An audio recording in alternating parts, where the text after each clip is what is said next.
that was amazing, and that was a recap of what we did last year on Daybreak Live, and that deserves a round of applause. Absolutely. To everyone, the technical crew, the producers, and definitely the host. That was amazing. And from there, we pick up this year. And of course, we tag this one season 2. And on that note, we say good morning, Nigeria, and welcome to Daybreak Live, your morning compass for news, context, and of course, things that really interest you on this show, and of course, definitely conversations right here on Dominion Television. It's a brand new week and a brand new year, and officially season 2 of the show you trust and to wake you up informed. I'm Sam Sebalogo, and it's great to have you with us on this fresh January morning.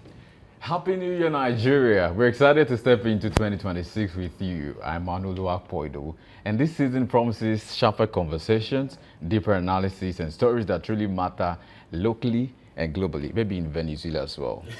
Definitely. Allow me to say Happy New Year as well. I'm Oluwayemi Adelako. Glad to be part of your morning routine once again. Whether you're heading out already at work or watching from home, thank you for choosing Daybreak Live as your first stop of the day. All right, let's take a look at what we have lined up for you this morning. On Daybreak Gist, Nigeria's political space is already warming up. The Obedient Movement has made a strong declaration insisting that Peter Obi remains the only candidate they will support for the ADC presidential ticket. What does this mean for opposition politics, coalition building, and the road to 2027? We'll break down the statement, the subtext, and the possible political implications. That's correct. We'll also bring you our weather report, followed by Daybreak News, a concise sweep of the top stories making headlines across Nigeria and around the world. Then it's time for our newspaper review and analysis, where today's front pages meet historical context and critical thinking. All right, our analyst for that segment is Temitope Ishola, an historian and, of course, a seasoned affairs analyst who will help us read beyond the headlines and understand the patterns shaping today's news. Definitely. And of course, two big story is one conversation setting the tone for the year. We're talking international politics might override our Trump's actions in Venezuela, redefine global sovereignty from Latin America to Africa, and from diplomacy to international law. Recent actions and rhetoric surrounding Venezuela have reignited an age-old question: is global order still guided by rules or by raw power? Are we witnessing a dangerous shift where influence outweighs sovereignty, and what does this mean for weaker nations navigating global politics? To unpack this, we'll be joined by Comrade Oluwakemi Ademola, a social commentator, public affairs analyst, and a passionate advocate for good governance. She helps us to connect the dots between global power plays and their real-world consequences for developing nations. Sometimes I don't like this, like Nigeria. Well, I guess this is timely. It's a global conversation anyway with local implications, and one you don't want to miss this morning. Definitely. From politics to power, headlines to history, this is Daybreak Live, reset, refreshed, and ready for season 2. Insightful, exquisite, balanced, and relevant. And always focus on what matters to you. Definitely. This is Daybreak Live on Dominion Television. Let's get into the stories shaping your day. I think I love that, there were 3 words used: reset, refreshed, and what again? That makes it. That makes it make sense. Happy New Year to you guys. Happy New Year. Good to have you back on the show. Yeah, we saw a clip of briefly of what we did last year. Some of the catchy places where some people spoke about happenings within and outside the country, Nigeria. I think that was where we left off, and there's a lot to talk about this morning too. We just talked about the Obedient Movement saying, look, we are only going to support Peter Obi, and that's because he's the only one we want you to give the ticket to. But if you check the ADC, now you have so many big wigs who are also high in that position, the top position in the country, which is the presidency. You have Rotimi Amechi, you have Atiku Abubakar, who people know. People actually have that belief that if Atiku Abubakar is your political party, don't just forget the ticket because he has the wherewithal to get it done. And Peter Obi just moving to that political party. Now, one thing I am quite, that amazes me is the fact that Peter Obi left the Labour Party, where he happens to be, it looks like the only candidate in that party if he stays there, and then joined the ADC, where there are so many big sharks. And the question is, why did they move from the Labour Party to the ADC? And the obedient movements are saying, look, you probably have joined the ADC. We don't know why you joined, but the only reason we will support you as the obedient movement is that you get the ticket, the presidential ticket. Then the question is, who are the obedient? Okay, so I think it's a big question, and then maybe Peter Obi one day will have to answer that question. And then, obedience coming out to say we are not going to support you if you decide to deputize anybody. I think it's not news, because ever since ADC was created as a political party, obedience have been very firm with their stance to say that, you see, whether because his body language at that time was not hostile towards, the coalition party. So they have been saying, if you decide to join ADC and you decide to maybe become VP of anybody, we are not going to support you. And of course, Peter Obi also defecting to the ADC is also not news. But then this is what we should really talk about. The fact that ADC is very smart about one thing. They are silent about the zoning system. They have not said anything about whether it's going to be zoned to the south or to the north. And then we have Atiku Abubakar who is saying, I'm definitely going to be on the ballot. Peter Obi has also said, times without number, that I'm definitely also going to be on the ballot. So it's a problem. And then recently, I think Kenneth Okonkwo was on national TV, and then he came out to say that obedient who refused to join ADC, they are disobedient. So I was wondering what is going on, because even in 2023, a lot of obedient did not join Labour Party and they voted Peter Obi. According to them, Peter Obi is the party. They are not concerned whether he's in Labour or whether he's in People's Party or any other party. They just want to vote for him. So the same thing will play out in 2027. A lot of them will not join ADC. You cannot coerce people to join political party. They will decide to vote for him or not vote for him. But then this old defection to the ADC, a lot of obedient are disappointed. Exactly why you mentioned the fact that, why did they leave Labour Party? But then some Nigerians are also saying that, what will you have him do?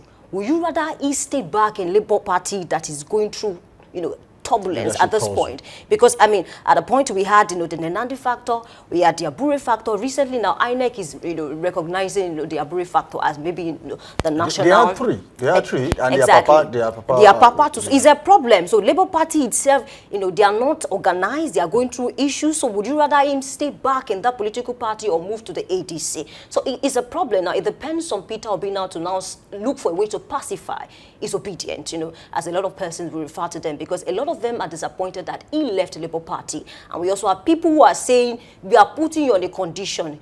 If you decide you have defected to the party already, but we are going to support you if and only if you get the ticket. And of course, we see, just like you mentioned, a lot of other persons are also eyeing the tickets. But then before the middle of the year, we should get to know who is going to be the flag bearer. So we are folding our hands and then looking forward to how that will play out. So I'm just going to start by saying, how long does it take to lose the trust of people when you seem shaken, when you seem not to be stable, when you are not consistent?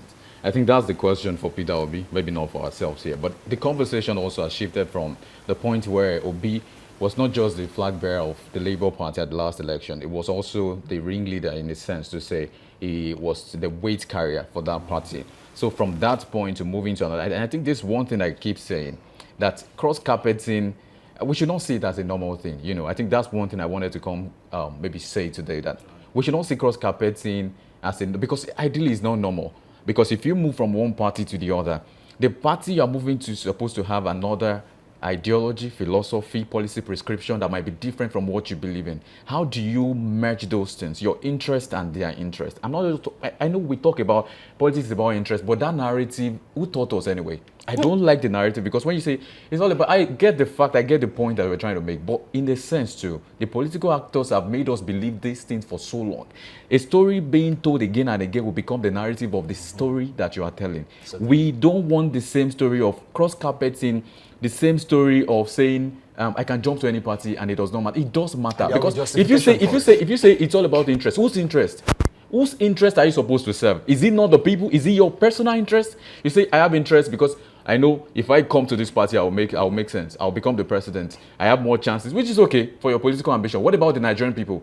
What is at stake when you leave or cross carpet? What is in the minds of the people? Because if you are coming from a party to another party, because we've also come from parties over time, we call them association of past party, other party members, just joining. Everybody's moving from one place to the other, and it seems like, oh yeah, It's a normal thing, but it is not normal. That's just what I wanted to come say this morning, that it is not normal that we are saying these things, and we should not believe that should be the order of the day. We can change the narrative, and I think it's also about revolution. We know that a lot of persons are also, I think some lawmakers, federal lawmakers, are about to join the ADC because of Peter Obi, which is a good one, right? But let's see what ADC is bringing to the table. Not just say you are cross-carpeting because you have a higher chance. It is not just about you. And I think that's one thing I want to keep repeating to our political actors and political leaders. It is not, when you say interest, the interest should be the people. You are coming to serve. Politics is not, oftentimes we've made a mess of politics in Nigeria. And then we've created the narrative, and every Nigerian believes, okay, well, it's not about politics, it's not about numbers.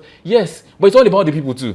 Okay, I'm sorry to quote you. Speaking of interest now, this is Nigeria, and I think you're very spot on. You have a very good point. But let me cite an example. I spoke about Kenneth Okonkwo. A few months back, Kenneth said all sorts of things to Peter Obi on national TV. Like, he's not interested in how his his politics is done, and that was why he left Labour Party. But recently, Kenneth is back to calling Peter Obi my brother, and I was shocked. Same thing you said a lot of, so that's what we are talking about when we say interest. See, when it comes to Nigerian politics, the only commodity in the market on the table is interest. Personal interest. Whose interest? That's the problem. You might want to. That's what we have found ourselves in. Yes, of course, national interest might come later, but then, based on what we have seen, the reality that we're seeing over time, Nigerians, or let me say politicians, are quick to switch to the next side if they can see that it's going to favor them in a way. That's exactly the point I'm making. Several times. When you say reality, who makes the reality? It's not about who makes the reality. It's what we see. What they make you see. That's my point, actually. A lot of times. We've been fed with this a number of times, and it's not the right. A lot of times. It's what they want to see, and that's what you are going to believe because that's the only thing available. Now, you might want to take a look at it from this angle. When you are talking about loyalty and interest, I think the fact remains that nobody really has the interest of the people at heart. And if they do, I don't think anyone would be leaving one political party to the other. Now, let's take Peter Obi, for example, as a typical example for this particular one. When the late Sage was around, that was the former president of the Republic of Biafra, of course, a former military personnel in Nigeria, just like they will call him in that part of the country. Chukwuemeka Odumegwu Ojukwu was available, was around, and was still very much alive. Peter Obi said he was never going to leave APGA. And just after Ojukwu left and died, one way or the other, he left APGA, went to the PDP. He said on national TV, I'm never leaving the PDP. And Peter Obi left the PDP, joined the Labour Party. And they said the same thing recently. Someone asked him a question on national TV and said, there were rumors that you are joining the ADC. He said there is no such thing. And he has the interest of the people at heart, and he's staying with the Labour Party. And now the same person is in the ADC. So it's never about the interest of the people. Now, I said I was going to talk about two things. The other thing is that I asked a critical question the other time. Who are the obedient? Are they not the same people we see on a day-to-day basis? They are still the same people. And I think the weight of expectation on the obedient, I think, is way too much for them. And that they are beginning to lose what you call, maybe, let me put it this way, they are outliving their own usefulness, one way or the other, because the urge during the last election has suddenly faded away, probably because there is no election at hand. But then there are still going to be crises. I don't think Peter Obi will be able to muster the same kind of momentum he gathered during the last election this time around, because so many people are now beginning to see him in a different light. So many people are now beginning to have doubt in his ideology. So many people are now beginning to see him as can we really trust this man? Because he keeps saying, oh, I'm not leaving this political party, and then the next morning you find him in another political party. So it's a crisis, not just to Peter Obi, but it's a thing happening in Nigeria. Now, let me give you another instance. Rabiu Musa Kwankwaso has been to how many political parties? He was formerly of the PDP, the APC, now NPP. He's already talking about moving back to the APC. And the only condition that he has not made him join the APC is because he's giving them stringent conditions. Oh, whichever party I'm joining must give me the vice presidential slot or the presidential slot. That is for him to be placed strategically to contest for the presidency in the year 2031. So it's not just about the people. It's their own permutation of Emiloko.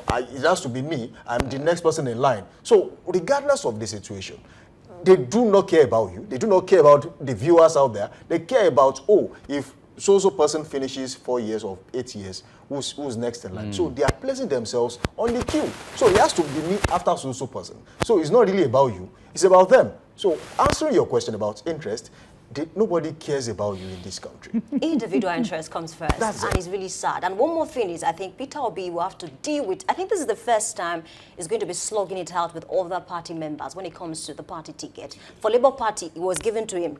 You know, he didn't struggle. But now, speaking of ADC, and when it comes to primaries, you have to, a lot of things, are involved. You spend and things like that. But then, good luck to him and the obedience, for 2027. Just on the last note, the presidency also came out to criticize his cross-carpeting recently, but that's even another story for another time. There was an issue about that also, but I think that's a topic we'll discuss some other day, because someone came out and said even the president has moved from one party to the other, the SDP, and then to ACN, AD, ACN, but I think it is still the same ideology, it just metamorphosed by name. So that's what I see. Okay, moving on from there, we'll take weather report.